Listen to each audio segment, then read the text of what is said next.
Hey there, True Crime Podcast fans. It's Patrick and Jillian from True Crime Obsessed. Each week on TCO, we recap a true crime documentary everyone's talking about, and we do it with heart, sass, and just the right amount of humor. So if you like the kind of podcast where two good friends chat about a case in a thoughtful way that centers the victims, you really gotta check us out. Yeah, we cover the well-known cases that you hear about in the news and the underreported cases that desperately need more attention. For almost 9 years, we've been one of the most popular true crime podcasts out there. We have over 30,000 five-star reviews on Apple Podcasts, and our brand new YouTube channel has over 50,000 subscribers watching our full-length video episodes too. So find and subscribe True Crime Obsessed wherever you get your podcasts. This podcast is intended for mature audiences and discusses topics that may be upsetting. For a full content warning, sources, and resources, please visit the episode notes. Opinions shared by the guests of the show are their own and do not necessarily represent the views of myself, Broken Cycle Media, or Wondery. The podcast and any linked materials should not be misconstrued as a substitution for legal or medical advice. Megan Stoner's responses to these allegations are addressed within this season. I'm Tiffany Reese, and this is Something Was Wrong.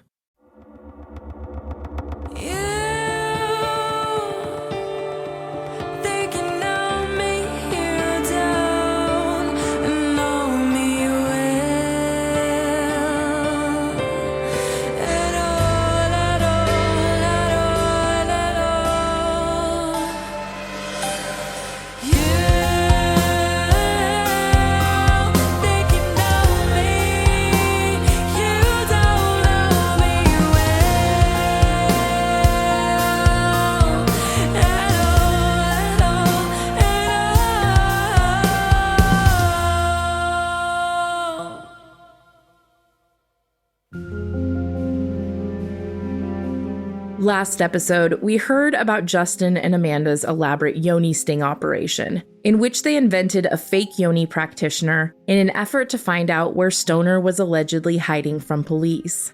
Their efforts alongside Alyssa and local police helped lead to Stoner's third arrest.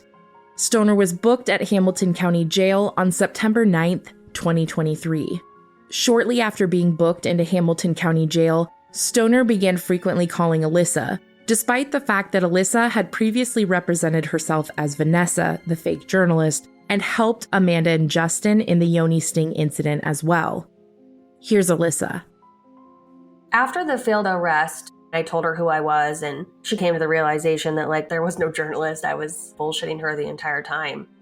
When my calls would have started with her was September, because within a couple days of her going into the jail, I sent you those messages where I was like, hey, Megan, I saw that you're in jail if you want somebody to talk to. I just wanted her to talk to me. We all wanted to know, what are you thinking? What's your mindset going into this? And she called maybe a day or two later. So there were a lot of times where I would just talk to her, almost like we were friends. How was your day today? What happened? Alyssa's goal was ultimately to get Stoner to admit to more crimes, which she eventually did. Here is audio from Alyssa's first two jailhouse calls with Stoner on September 14th, 2023. Hello? Hey, Alyssa, it's Megan. How are you? I'm good. How are you? Hey, I need a quick favor. Can you go to my case for me, and the name of my attorney for Elwood. If you could get the name, and if you could Google the name and get me the phone number, please, it would be extremely helpful if you could, please. Okay. Why? Because I need his contact info for the court, and I don't have it. All right, 1 second. Thanks. You're one of the only people that I have that know how to do my case on the outside, so. Who have you been able to talk to since you've been in there? Just my mom. Does she know how to put money on her phone to have you call? Oh yeah, we've been doing that. Yeah, we've been doing that. She just doesn't know how to do my case at all, so I'm kind of stuck. It looks like Kyle Noon is the judge.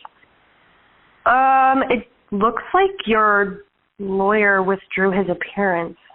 That was Brent. It should say, if you click on my name on the case, it should say Aaron Heifner, I think. Oh, yeah, Kenneth Aaron Heifner. I have the number. It's here on my case. Okay, what's his number? Thank you. Thanks, Alyssa. Yeah, no problem. All right, I'll talk to you later, okay? How's it going today? I'm okay. I didn't sleep last night, and so I've been a little emotional today. Well, But it seems I'm like okay. you're kind of used to staying up all night anyway, right? Yeah, I just wish I would have gotten some sleep last night, but I got a little bit today, and I was able to talk to both of my attorneys, so that was good at least. What did your attorney say today? Just making a game plan for stuff. I feel like right now I just need any positive energy I can get, you know? Yeah. Not fake positive energy, but also not like, go to death row. That's not helpful. Who told you that? Marion County, some people in Marion County told me I was going to death row. Like the inmates? Yeah. You thought you were going to get the death penalty for stealing money from people? Well, they told me because I was going to be transferred to Hamilton. And they kept telling me that when they took me to Hamilton, it would actually be to the penitentiary to get the needle. And that I wouldn't even get to see a judge. Megan, I would think you have more common sense than that to know that that's not true. I know, but it got me really worked up. And I asked probably 30 times on my way to Hamilton County if we were just going to Hamilton County, because I was legitimately kind of scared, because I know you guys think I know a lot, but I've actually been kept in the dark about a lot of this. I mean, it's just been a very, not transparent situation I'm not always in the loop about what's going on, and that's probably why I need a lot of help right now. Because you don't know what's going on? Well, yeah, and when I do know what's going on, I tend to get really overwhelmed, and then I just shut down. And that's why I am having my mom step in a little bit more now and help me until I get back on my feet. I did reach out to Mike Neal for you. That was one thing I was willing to do. Megan, I wouldn't expect there to be a lot of compassion or kindness.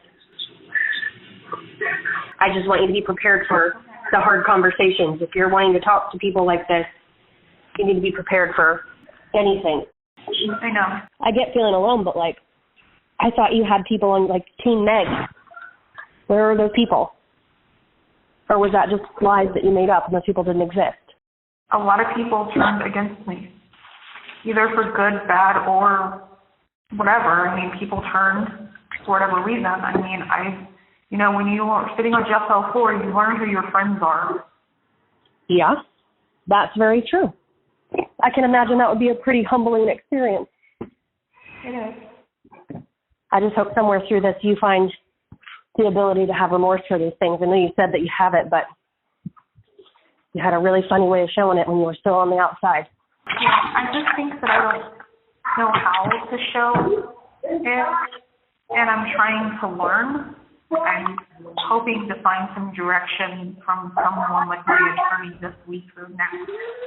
I don't know how else to show my remorse. I don't know what else to do. Well, I don't know. I don't think you can teach someone how to be remorseful. I think that's something you're gonna have to learn on your own. Yeah. And unfortunately, you're gonna be learning it the hard way. Yeah. I'm a remorseful person. If when I do something, I feel terrible about it. But I don't usually ask people for money or try to scam them when I'm feeling remorseful. I really want you to hear what I just said to you, because it seems like in the past you've said you were remorseful and then just kept doing the same shit over and over. I am cooking dinner. If you want to call me back maybe around 8. Okay, thanks, Alyssa. Have a good dinner. I'll talk to you later. More than anything, the Megan Stoner story fascinates me on a different level because I've never encountered someone quite like her. And there are a lot of people that probably go through their life and never encounter someone like Megan Stoner, and thank God that they don't, because the level of malice that comes with her is insane. Oftentimes she was in SEG, which she was pulled away from the other inmates for issues that she was causing in the block. And she tells me through our calls why that happened. My cousin was actually in the same block as her in the jail. So Megan would tell me a story, and then I would go to my cousin and I would say, like, hey, is this what actually happened? And she's like, no, that's not what happened at all.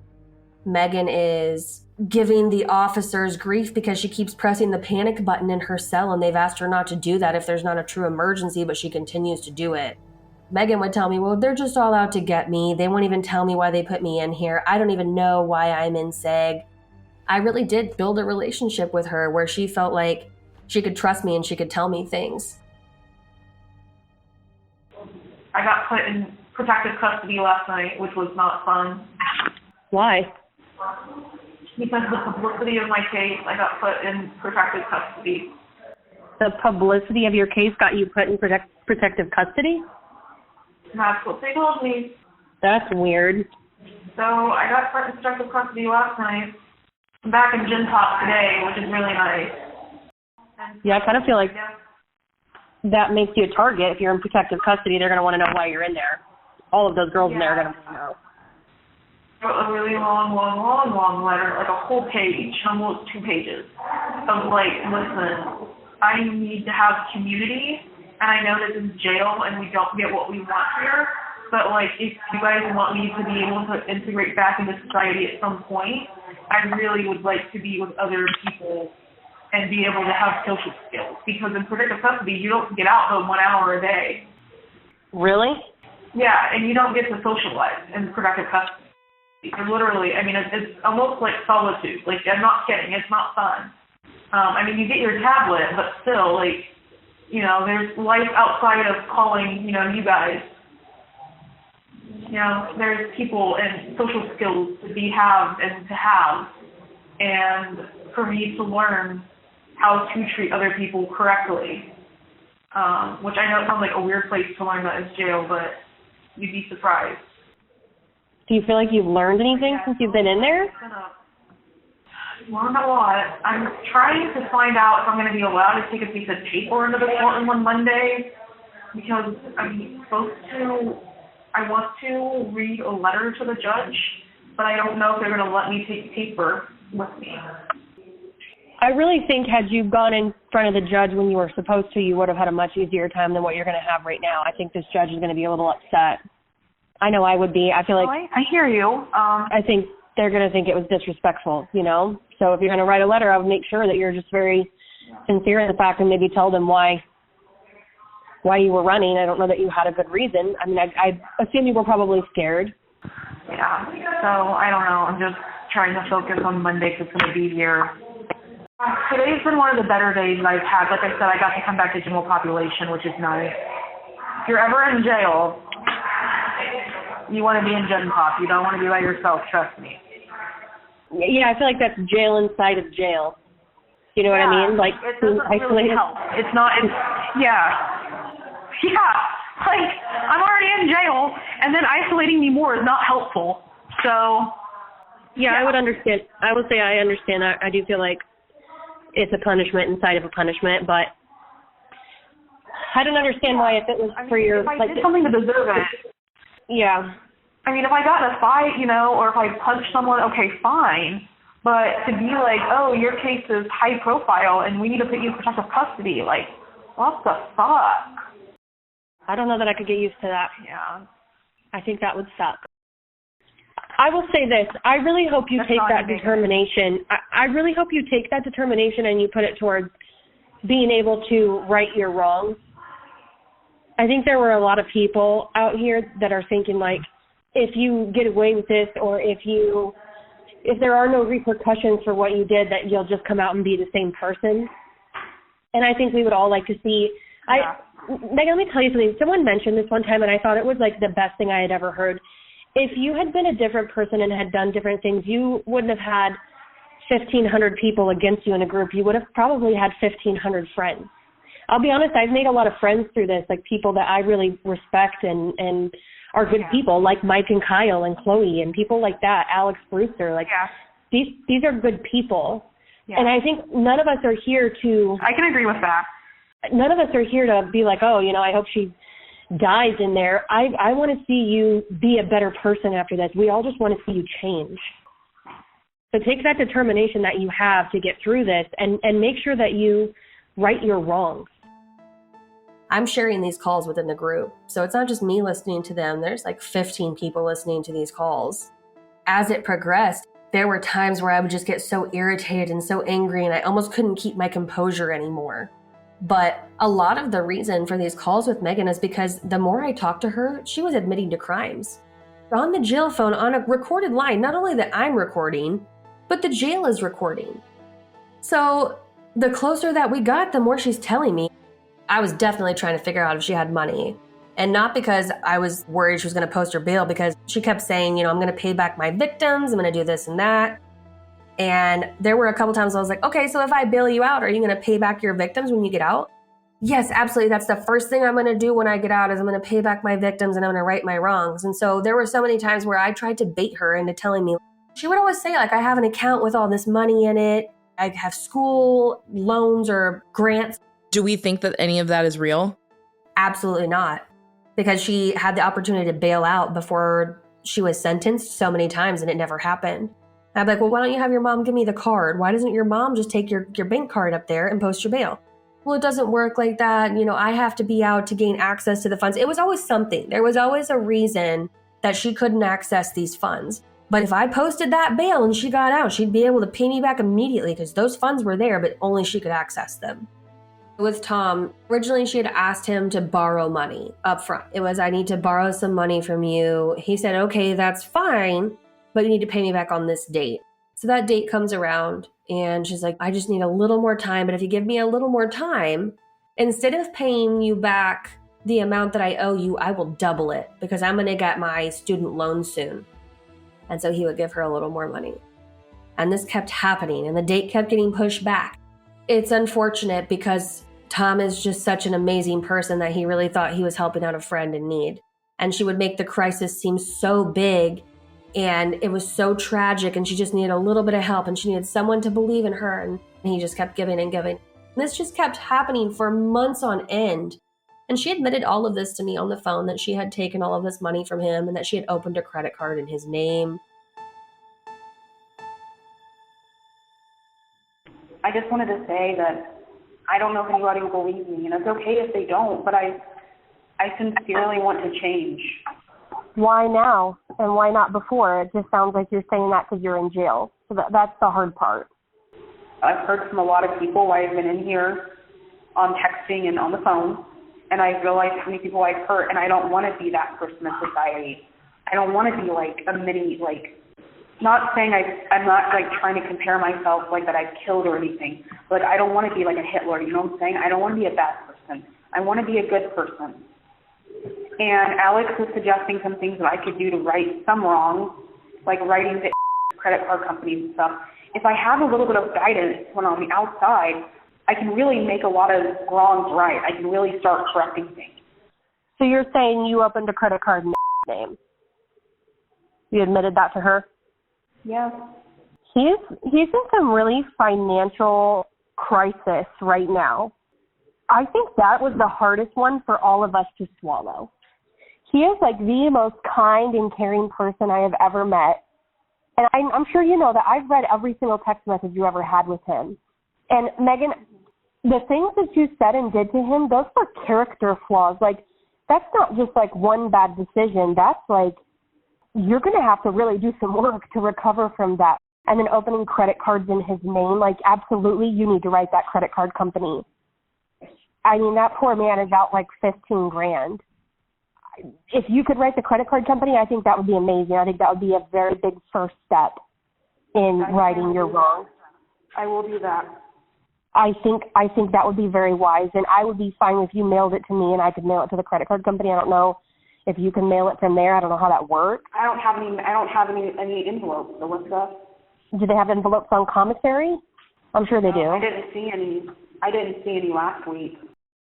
I will figure it out for you how you can get an envelope with a stamp on it. I can make that happen if you can write the credit card companies. Yeah. I think that would speak volumes. I mean, I don't have a lot of money past the $6,000, but I could take the $6,000 plus I think the extra $1,000 that I have, plus my aunt's $500 that she said she would give. I mean, I could give that back to the same night. Okay, here's my question though, because earlier you told me you had $6,000 of your dad's in an account. What happened to that? Was that a lie? Just tell me. Look, no. Don't lie to me. Just tell me that was a lie. You said earlier you told me you had money from your dad in an account and you couldn't access it. Correct. I can't on the inside. On the outside, I can go to the physical bank and withdraw money. Megan, I hope that what you're saying is the truth and that you have that money in an account somewhere, because if you're not, you are just perpetuating your lies and your crimes at this point. I'm aware. I mean, that would I'm not going to commit a crime while I'm not going to commit a crime while I'm in jail. It wouldn't even be a crime if you just said I had the money and got somebody to bail you out. That's not a crime. It's a gray area. But I'm telling you that if you're lying about having I don't know. I don't remember how much you said you had in that account of your dad's, but like, if that's a lie, regardless, I don't need you to say it to me or not, but like, just know you're a shitty person if that's a lie.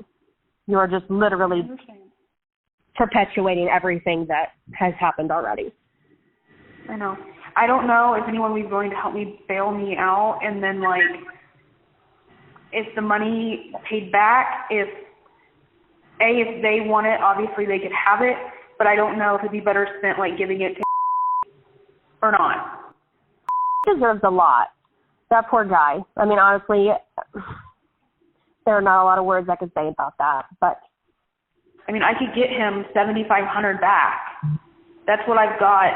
I mean, I've got the $6,000 that I talked about with my dad. I've got about $1,000 extra. And then my aunt was willing to chip in $500 on the bail payment back if anyone did it. So I mean, I could get $7,500 back. Well, like I said, I think a really good step is writing to the credit card company and saying, look, I, without his permission, opened a credit card. He had no idea I did it. Did you even use the credit card? Yeah. I wasn't aware of that. Yep, so I'm sure that's I'm sure that's fucked up his credit horribly. Yeah, that's the first thing you need to do, and if you have pencil and paper, I would be doing that now. I will personally put $5 on your account if you order an envelope with it and mail that to me. I will mail it to the credit card company. That would give some people some faith in you that you're willing to do the right thing, admitting something that you haven't even been charged for, that you did wrong, and that you're willing to start making those wrongs right. I think that's a very good first step, and I would be happy to help you with that. Is there anything I can help with outside of to help make things right? Like, is there anything you would like me to, I'm honestly, if you're moving in the right direction, I'm willing to help. Yeah, I mean, I know nobody believes me, but what I would like to do is get out somehow. I would like to not have to use that money for bail, but I would if I had to. But I would like to give $7,500 back, because I think $75 would be a significant amount to start with. It's not just $5. $75 is a lot, and I think that could. I mean, I don't know his financial situation, but you say that not good. I'm sure $7,500 could go a long way. It would, yes. But okay, let me ask you this question, because this is the question we all have. What kind of account is this money in? You said it's from your dad, but you don't have a card to it? It's you can look it up. They deposit money, so it's through MetLife, and they deposited money into a bank account, and you basically have to go into the bank to get money. I never got a debit card with it. I've called them before, and I haven't used a lot of money out of it for obvious reasons, but one time I had to pay one bill for something, and I was able to wire it, and I called them. It's in a I don't know that I want to say checking account, but it's I'm the beneficiary of a life insurance policy. It's the best way I can explain it. It's like a trust fund. Yeah. Like your mom doesn't have access to this account? No, she's not the beneficiary, and I asked her if she was willing to help me get the money out, and she's not willing to do it because she's not going to be involved in anything the least bit sketchy.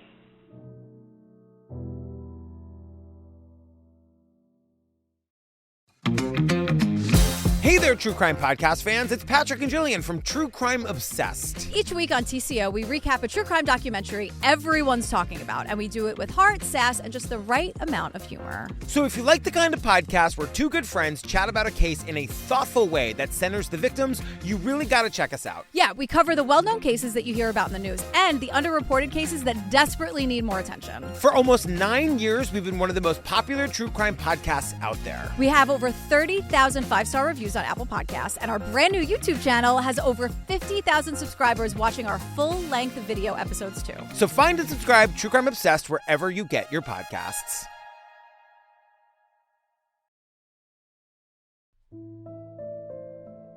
Hey, what's going on? What do you mean, what's going on? What's the truth? The truth about what? You said that you were going to get the money to bail me out. Is that true or not? Yeah, Megan, I literally just got off work. Okay, I know, but you were asking me a bunch of questions, so I didn't know what was going on. So I was just asking because you said your mom took your money, so I wanted to make sure that you have bail money. Yeah, I do. My mom took out of my checking, but I still have my dad's money. So you still have the money that you need to give me back after I pay your bail. Yeah. I'm not going to commit another felony and not give it to you. Trust me. Not about committing felonies these days. Well, you still haven't been truthful this last week or two. Does your mom want to sign your bond, or do I have to? My mom can. Okay. Well, then I will get a hold of her after I have the money. It will either be tonight or first thing in the morning. Okay. Hey, Alyssa, can I ask you a question while I have you on the phone? Yeah. Can I ask why? Why what? I'm sure you can understand, like, why I would be shocked, that you're offering to pay this, and I know that you want paid back, I get that, but, like, I'm just really shocked that you want me out of jail. I thought you wanted me to sit here. Well, I told you earlier the only reason I was doing it is because you need to pay it back. Okay. And that's going to be done. Or I will go and remove my name off your bond if I'm the one that has to sign it, and you'll go right back to jail. So I was on my way to pay your bail, and your mom called me. Okay. I went there last night. I tried to get a hold of you, but you had blocked me. So I told him I would come back this morning. I'm on my way there this morning. Your mom calls me, freaking out, telling me, do not bail you out under any circumstance, that it's a waste of money. She was saying all kinds of shit, and I recorded it and let everyone listen so that you know I'm not lying. Your mom told me not to bail you out. Yeah, I need to hear the recording. I don't believe it. I'm sorry. Are you going to bail Megan out? Yeah, why? Because it would be a waste of money. I would just wait on that until I hear from the lawyer. You not want your daughter out of jail? I'm confused. Well, she'll go from one jail to another. That's going to happen no matter what. Instead, if she bails out, she can go for mental health treatment once she gets out of the other one, and all the charges will be dropped. But who's going to pay the bill over in there? I am. She's going to pay me back. She said she's got like $15,000 in the account. To me, I wouldn't do nothing until I talk to the lawyer. Well, she's actually going to do this. She's been begging me for 2 weeks. I told her, I gave her my word that I would. Yeah, it's just going to be a waste of money and waste of time because it'll go from one jail to another. Right, and I'll bail her out of the next jail as well. I will not sign for it. I'm going to. Okay, because if she doesn't pay me back, then I'll revoke the bond and file charges for the money, obviously. But she's assured me that she's got it in an account. Like I said, I just waited for a while and see what happens with this lawyer. Because, I'm not giving Megan any money. I'm going to spend mine, she's going to pay me back the second she walks out. Are you trying to tell me she doesn't have the money? Because I need to know. I don't know. She said she got it from when her dad died. She's got $15,000 in the account. Wait, see what happens. Stoner then abruptly ended her call with Alyssa after hearing Gail discourage Alyssa from paying her bail. Minutes later, Stoner calls Alyssa back. Hey, Alyssa. Sorry, I'm on the wall phone at the jail, so it cuts off every so often. I mean, you're welcome to listen to my mom. I don't know why you would. She has. Wait, can you apologize for calling me a liar first? I apologize. I don't know. My mom, something is wrong. I'm getting I don't know what's going on. I'm sorry. Well, I've tried to tell you what happened. You called me a liar. I don't really appreciate that. My mom told me a different story. I don't know who to believe. I'm sorry. My mom literally told me she did not say that. I don't know what to do. I'm sorry, okay? I don't know anymore. Well, now you do know. Now you know what your mom's doing behind your back. You know what's going on, because I'm not going to lie to you like I've told you a million times, but you continue to call me a liar even though time and time again I prove to you that I'm telling the truth. And I don't know why I do that, but I really shouldn't give a fuck. Here's Justin. I will admit, we heard a few things about the way she was acting inside of jail, and curiosity did get the best of me. So I did communicate with her as Justin. A few times I talked to her, and she was relatively pleasant, but very quickly she became desperate for someone to come bail her out. And she got very belligerent with her messages. Megan often would ask me to call her mom when she was in jail, but I never spoke to her mom. From what I know of her, I think Gail, if you read the letters that she wrote to the jail on Megan's behalf, I would say semi-literate. It wasn't until Megan went back to jail and had her bail revoked that Gail found out the extent of Megan's crimes and the extent of who Megan was. Through the first 9 months of this whole saga, Gail didn't know why Megan was under so much scrutiny and why Megan was having to go into hiding. And I think it was truly very both confusing and devastating for Gail to go through that, because I don't think she could fully grasp what Megan was and what Megan had done. I think Megan at this point was willing to do whatever it took to get out of jail. And there were a lot of times she would call her mom and her mom wouldn't answer. Her mom would go from a couple days to a couple weeks without speaking to Megan. And I truly believe then and now that she had put so much stress on her own mother. I think it led to her mother's demise. That's truly speculation. But her mom, it's not like her mom was super old. I don't even think her mom had any really serious health conditions. But Megan had put so much pressure on her mom, and then her dad dying, her being in jail, her publicly scamming people, being on the news. I think it caused her mom so much stress that there were times where she was like, I don't even want to talk to my own daughter. She was her parents' light of their lives. And her own mom didn't really want to have anything to do with her after she went to jail. She accepted Megan's calls. I think she was paying for Megan's commissary at the time. But Megan was continuously harassing her mom. If she called me as many times as she did, I can't imagine how many times she called her mom.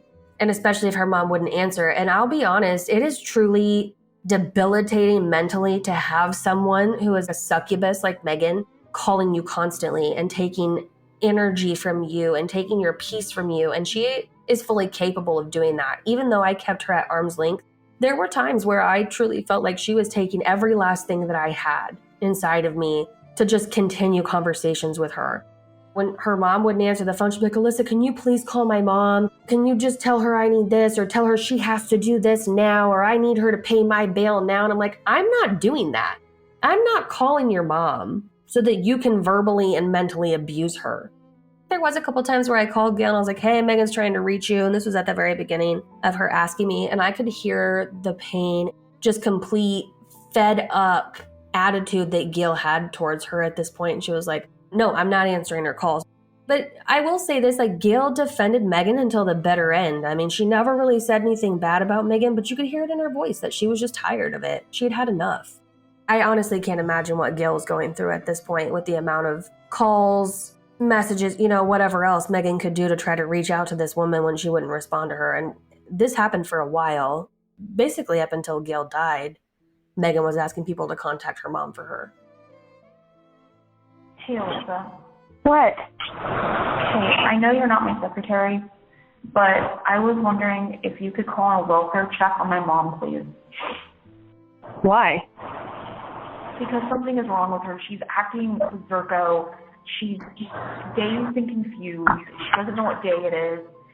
She's acting all weird. Does your mom take drugs? No. Not like Xanax, like nothing prescribed? Nothing prescribed. Did you just talk to her? Yep. I mean, do you think it's possible she just doesn't want to talk to you, or do you think there's actually something wrong with her? Because I'm not going to call if this is just Megan getting mad. I really think there's something wrong. She's like, what day is it? And I'm like, it's Sunday. That's your only indication that something's up? No, she also told me that she's not slept, and she doesn't know, like, where things are. Like, all of a sudden my purse is gone, and just weird-ass things that don't make any sense. I've had to explain to her, like, 7 times a simple concept, and she's confused. Okay. I'm not going to call if this is just you throwing a tantrum because your mom won't talk to you. No, that's not what it is. I'm just legitimately concerned about her.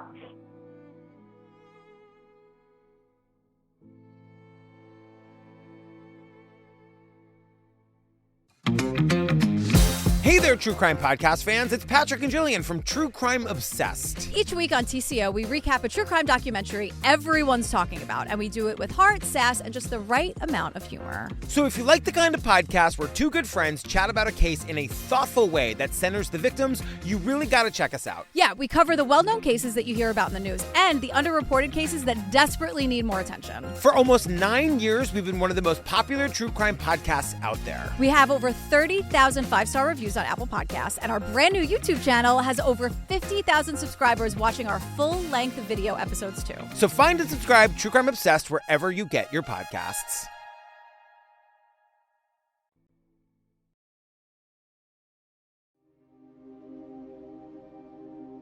October 10th or 11th, I was in Kentucky. We were on a family vacation and I had no signal. We were kind of out in the boonies. We went into town one day to go to the store and my phone was blowing up. What happened is that she told the jail that she needed to be released to go to her daughter's funeral. At some point she said her daughter had been adopted and that the daughter and the adopted mother had been in an accident and she needed to go to her daughter's funeral. That someone had reached out to her to tell her, even though it broke confidentiality because she said it was a closed adoption. So they broke a closed adoption to tell Megan that her daughter had died. And so Megan called me that night. We were still in town and she called me and I answered and she's like, hey, I need to know about that warrant you told me I have, because she had a warrant that was more important than the dead child. So she keeps asking me, I need to know about the warrant. And I'm like, I need to know about your dead child. Alyssa, I need to know about this warrant because I know you're lying to me. My lawyer said I don't have a warrant. She clearly did. I could see it online. I believe it was for probation because I was the one that called the probation officer to tell her that Megan had violated in another county, which violated her probation. The whole call, I'm talking to her. I'm like, why are you telling people that your child died? And she's like, well, because I had a child that died. That was probably one of those baffling lies that she told. I don't know why that one stuck out to me more than the others and why it fired me up so badly. Maybe because I have children. So it struck a nerve with me to sit there and say that you lost a child. That is so disrespectful to women that have lost children. How dare you? Why is everyone saying that your kid died? Because I have a child that died. You have a child, Megan? Yes, I did. You gave birth to a child? I did, yes. That's normally how they come about. I think you are absolutely delusional at this point. Okay, well, that's fine. Could you send me, I think you're delusional about the warrant. Okay, I'm definitely not, but let me tell you something else. You've never had a child, Megan. This is the best thing I've heard yet. Do you have any pictures of your baby bump? I don't know. Did I have a warrant out of Anderson? Did you have a child out of your vagina? Okay. My attorney's office said there is not a warrant out for my arrest, so I am trying to figure this out. Okay, well, you should figure out what went wrong in your head when you thought that you had a child.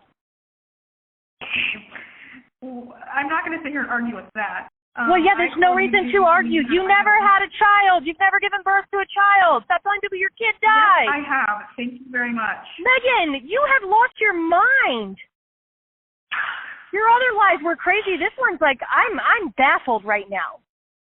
And it's disgusting to people that have had children and lost them. You're lying to me about having a kid. I'm baffled that you would lie about a warrant. You have lost your mind. Okay, well, call me back when you've decided that you didn't have a child and your mind's in the right place. Okay? Well, I'm actually trying to locate the birth certificate as we speak. You're trying to locate the birth certificate of the child you never had. That's really interesting. Yeah, because the birth certificate is over in storage. Here's Justin. She messaged all of us, and by all of us, I mean like at least me, Alex, Alyssa, at the same time through the app, my daughter just died. I have followed Megan Stoner for 7-8 years at this point, and I've never heard any mention that she has a child. And she keeps up this story for a few days that she had a daughter who she had 10 years ago. So given Megan's age, that would be like at the age of 15. And she had to give her up for adoption. And there was a car accident, and the adopted mother and the daughter died. And that she found out about this in jail because she was trying to come back into her daughter's life over the past couple months. She had been in contact with the family, and the dad had gotten a hold of her and let her know of this tragedy that happened. I will admit, it was the one time Megan sort of got me where I was just like, is this the thing that happened to her that explains it all? Did she have this child she had to give up? And so I approached it from the position of, it is true. And then Alex and Alyssa sort of approached her from the position of like, Megan, you're a compulsive liar. We don't believe you. But I sat on the phone with her and questioned her here and there about this doesn't really make sense. And she doubles down. She was able to come back into her daughter's life, has this whole story. And I'm like, oh my God, this is wild. But I sort of figured out what she was trying to do, because she very quickly was making me feel guilty for my role in putting her in jail, saying, you've got to bail me out so I can go to the funeral. That was just a whole ploy to get out of jail. And she probably saw on a pamphlet or something in the jail, like, you can't get out for funerals and it has to be a kid, a spouse, a parent, or a sibling or whatever. Her dad was already dead. She doesn't have a spouse, doesn't have kids, but she thought, okay, I have a kid that I gave up for adoption that died. That might get me out. And she just went fully into it, to the point that even I couldn't completely rule out that it was true, because she's just so incredibly good at it. She's not very smart. And she's not as smart as she wants to think she is, because there's always a big gaping hole in her plan. But when you're in it, when you're talking to her, she's incredibly good at it. Did your daughter actually die? Yes. I didn't know you had a kid. It's a long story, and it has to do with a private adoption. A private... I don't care that no one... Yeah, my kid was adopted out. When did that happen? Almost 10 years ago. Leo was actually helping me parent the last 3 or 4 months. I got involved in her life, and he was helping me parent from afar. And he had a kind of a messed up situation with his own kids, so he gets it. And I was trying to come into her life, and... Well, do you know what happened? The people that adopted her, I talked to the dad. It was a car accident, and the mom and her got killed. I can't even get my child's social security card number because it's in my phone, and the jail denied me access on Sunday, so I can't even get her social security card number to do anything. So I'm like SOL. The dad is still in the hospital. I haven't been able to talk to him since Sunday, so I don't know what's going on. And it's all a clusterfuck. And I've been trying to sort it out for 3 days, and I'm getting absolutely nowhere with the jail, the court, anyone. No one's helpful. No one wants to do anything, so I'm SOL. It's been a nightmare on Elm Street trying to coordinate. You said you were going to try to go. Is this the family member you were telling me about? Yeah. So you're going to try to go to the funeral? Yeah, if I ever get an envelope to mail the judge, but I don't know if that's going to happen. I'm irritated, I'm frustrated, I'm stressed out beyond belief. I went to Bible study last night, though, and cried all the way through Bible study. I'm just going to be transparent here and say that the story about the daughter, I'm really having a hard time believing. You know, I've talked to a couple other people since I left work, and it seems like there's maybe some holes in the story. I haven't talked to anybody, so how would they know? No one has talked to me. Besides you. I have talked to no one. I talked to Alyssa for like 5 minutes. I was going to say, you talked to Alyssa a little bit, and you messaged Alex as well, didn't you? Mm-hmm. And I'm just like, in the interest of being transparent, just about where my head is at right now. I mean, a mom and daughter dying in a car accident is a story you've told multiple times. You understand that there's a deficit here of trust because of, the history, the way you're talking about it, and the way that you're like using it almost. Like, I mean, to message me in the middle of the night and say, my daughter died, thanks. You posted on Twitter, at the beginning part of this year that you and Jake were trying to start a family and that you weren't able to. And turns out that Jake's not even a real person. Never used his name on Twitter, but okay. Well, you said my partner and I, and then you told me the name Jake is Xavier or whatever. But anyway, you said that, and then you joined the Spice Girls moms group because you wanted to be a mom, but you said you weren't. So I'm very confused right now that you're bringing this out because there's a lot of conflicting stuff here. I'm waiting on you all to accuse me of murdering my child next. At least I have an alibi of where I was. You're waiting on us to accuse you of murdering your child. Yeah, probably going to happen. Well, I have not heard that yet because, I mean, it's a lot. It's a lot to add to the story at this stage. The jail told me to contact my public defender about the funeral, and I'm like, I'm trying, you moron. Do they live locally, or are they, like, far away? No, they're out actually by Leo. They're out in Cali. Okay, and this is where, like, I'm just going to be honest about where my mind goes here, and just so I'm not putting up any fronts. You said you had to visit a dying relative in New Jersey so you could go and see Harry, and that turned out to not be the case. And now you're saying you have to attend a funeral, and this just so happens to be out by Leo. I'm not going to California. We're going to try to do something in Indiana. Okay. It's not going to be today or tomorrow because I had to contact the judge. So it gives us a little bit of time to figure it all out because they said the dad's still in the hospital. I can't make arrangements. Yeah, it's going to be a few days probably, would be my guess. But they did say something about Indiana. We could do something in Indiana. I'm hopeful for that. I just don't know how to get a hold of anyone like the judge. It's frustrating. Is it just going to be like doing a little private ceremony, or is it going to be like... I don't know yet. I'll send you all the address so you can send flowers. I mean, do you know how much trouble you're going to be in if this turns out to not be true? I understand. I mean, I'm inclined to believe you because, I mean, it's a hell of a thing to lie about. But I know. You've also told some pretty big lies in the past. Lies that you told for years and then recanted. I understand. That's why I didn't want to talk to anybody about it. That's why I was just calling you as a family member because I knew no one was going to believe me. How did the dad get in contact with you in jail? He didn't. I called him. You called him? Watch every Sunday. How did you know that this accident had happened? He told me. He told you when you called him on, like, you just happened to call him on Sunday and all of this has happened?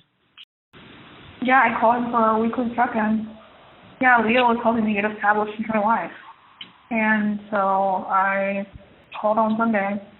See, I didn't think that's how private adoptions worked. I didn't think you could do that. Yeah, well, there's a lot of questions about the adoption because I wasn't of legal age. And so it wasn't, a lot of it was not my doing. Right. I actually had a state lawmaker that pulled records from Department of Health for me a couple years ago. That's been, God, it's been a couple years, I'll tell you that much. Probably 2018, 2019.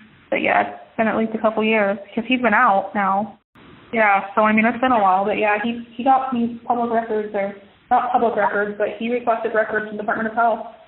I don't really want to miss her funeral, but I don't know. Well, I hate to say I hope it's true, because if it's true, it's a tragedy. But yeah. I surely hope this is not something you would lie about, sitting where you're sitting. And there's no saying the judge is going to grant my request anyway. Even if you lie to the judge about this and he says no, you're still lying to a judge. Do you understand that? Correct. Yes, I do. I would not commit perjury. But you've lied on court documents before. I don't know what to believe, because on the one hand, I want to believe that no one would ever lie about things like this. On the other hand, I've seen you lie about other things. And this story is a lot to accept at face value when you never mentioned this before. I was saying that the reason why I've not been public about her is because you guys would have tracked down the parents, and maybe not you, but somebody in the group would have tracked down the parents, told them that I'm psychotic, whatever, I'm a scammer, thief, liar, fraud, whatever, etc., and would have told them I don't need to be in her life, blah, blah, blah, blah, blah, and would have turned them against me like you've turned Harry and everyone else against me. I don't know if anything's being said in the group right now, but I wanted to call to apologize. For what, Megan? When I lied to you. What did you lie about? The kid. You lied and said you had a child that you gave up for adoption and that it died in a car wreck with its adoptive mom, and none of that was true. Correct. Okay. What other lies have you told me? Because I can think of several just since you and I started talking, and frankly, I don't really, I don't even really know where to begin, because it's every time I talk to you, I then go back and talk to other people and I find out something you told me wasn't true. Okay. Well, I'm not sure that's the only thing I can think of that I've told you. You've told me that your mom was having a heart attack and you had to get out. You told me that you had a kid that died and that I was going to take it. I just covered that. Well, I'm including it in the list, and you told me multiple times that you have all this money in an account that you can pay back, and then you tell me that you're about to sign a plea deal. Twice you told me you had a deal in front of you that had been offered that you were going to sign, and I find out neither of those was true. Okay, the plea deal is true, and I'm actually going to be writing the judge about it. So you all can just wait until I write the judge. Okay, well, it'll show up on my case when it does.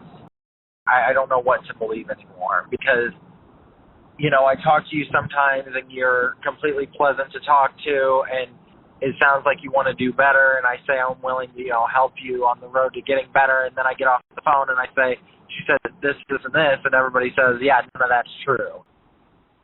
I don't even know why I'm taking this call. I don't know what I'm doing anymore, because the lies you tell are just so out there. I mean, you've burned all these bridges, and you're facing all these consequences, and you would still make up a lie that's that elaborate. That makes me think there's nothing you wouldn't lie about.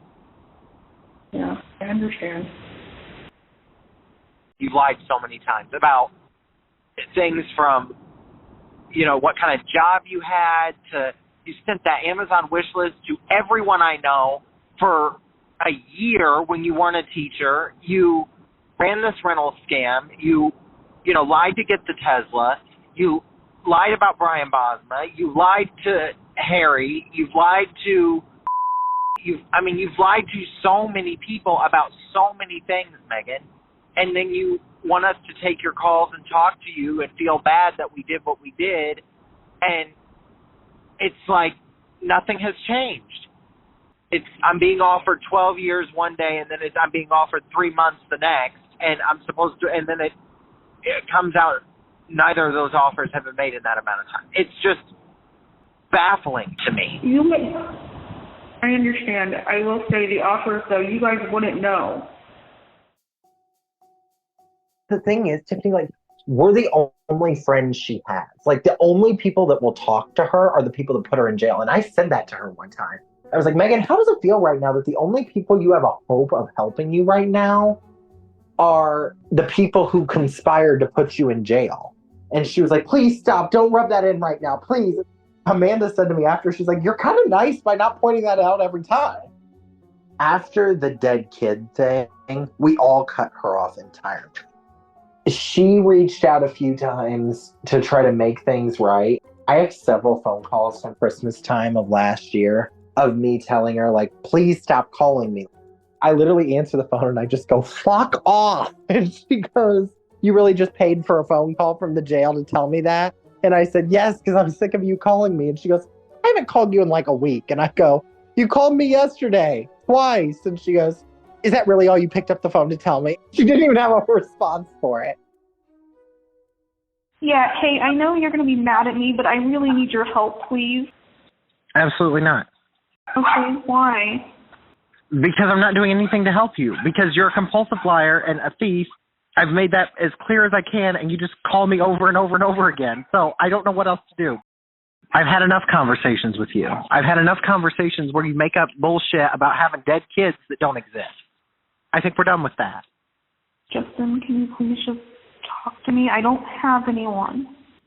And whose fault is that? I know, it's mine, and I'm willing to accept responsibility. I understand that I had an issue with lying, and I'm sorry. Well, this is one of those things where you're just going to have to do better. Like, the words mean nothing, because you say that every time, and then you tell me that you've got a kid that died, and your mom's having a heart attack, and everything else that under the sun you can think of to get what you want. You're just going to have to do better. And I just want a conversation with someone. No, stop calling me. Goodbye. Justin. Hey, Alyssa. I just wanted to check in with you. Megan, we're all done speaking with you. Every last one of us. Okay, why? Because all you've done is continue to lie and cause drama and try to turn people against each other. It's just really disgusting. I called the jail and had them... Excuse me? You don't think that you try to turn myself against my mom? Listen, let me tell you something. I called the jail. You called me like 20 times in a row the other night. I didn't answer. I called the jail and asked them to block you from calling me. So I don't even know how you're calling me right now. Oh, I am. You literally have called all of us at least 20 times with no answer. Like, what is going to make you get the hint? Like, none of us want to speak to you anymore. We're done. You try to turn me against my mom. No one is going to help you. Like, we literally all just want to see you sit there. Well, then none of the victims get paid back, I guess. I don't know. Well, then that's on you, Megan, because you're the one that scammed those people. We didn't do that. Mm-hmm. And you will continue to scam for the rest of your life. That's why you told everybody you had a kid that you never had. That's why you told everybody you have money in a bank account that you don't have. You think that we're ignorant or we're stupid, and none of us are. And at this point, we're all just so done with you. It's the same story every time we talk to you. It's so fucking repetitive. What story? Every story you tell. It's all lies. It's always the same shit. It's always trauma dumping with someone else's trauma, not even your own. You're sick, Megan, and I think... I mean, at least I didn't lie about Jim Woods, so... You think that's the worst thing anybody's ever lied about? Like, Megan, you literally told us last week you had a child that you never had. I had to answer to tell you to stop fucking calling. None of us are going to spend another $1. You just wanted something on record with my mom. That's all you wanted. No, you know what? It doesn't matter what I wanted. I just really think at this point, like, you need to sit in there and be isolated from the world like you deserve. I think you've been getting off on talking to all of us. We've been giving you way too much attention, and we're all done. We've all come to the conclusion that none of us want to speak to you anymore. So do you not want updates on my case then? We'll get them from the court, Megan, when you either go to trial or take a plea deal and end up in prison. I could care less at this point. All you've done is lie. I've literally gotten no information from you that was useful. And it's done nothing but waste my time and money. money that I work for. I didn't scam anybody for it. I had to work hard for my money. Can you tell me if there's anything on my case? No, fuck you. I'm not telling you anything ever again. I was never your secretary. I'm not your secretary now.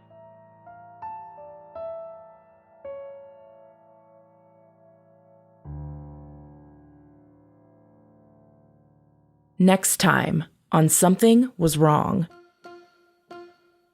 Yeah, so I only pled guilty to 2 counts. They threw out 7 charges. Well, yippee for you. I'm glad that you got to scam all those people and just got away with it. Is that the general reaction? I message him and I say, hey, we don't know each other. We have nothing in common, but I believe that we might have a mutual acquaintance. Does the name Megan Stoner ring a bell for you? And he messaged back pretty soon after and said, yes, I've actually hired a lawyer to discuss this matter. Thank you so much for listening. Something Was Wrong is a Broken Cycle Media production, created and produced by me, Tiffany Reese. Thank you so much to our associate producers, Amy B. Chesler and Lily Rowe. Thank you to our audio engineer, Becca High, and our social media marketing manager, Lauren Barkman of Luxury Media. Additional thanks to our partners, Grant at Wondery, Marissa, Travis, and our team at WME, Jason and Jennifer at KSCO, our cybersecurity team, Darkbox Security, and my lawyer, Alan. And to all of you who make our show possible with your support and listenership. Special shout out to NeonHoney and GIBBANEZ for covering our theme song, Glad Rag's original song, You Think You, this season. For more music from them, check out the episode notes or your favorite streaming app. In the episode notes, you'll always find content warnings, sources, and resources, with links to our websites and social media as well. Thank you so much to every survivor and ally who has trusted us to help share their stories. We are forever grateful. Until next time, stay safe, friends.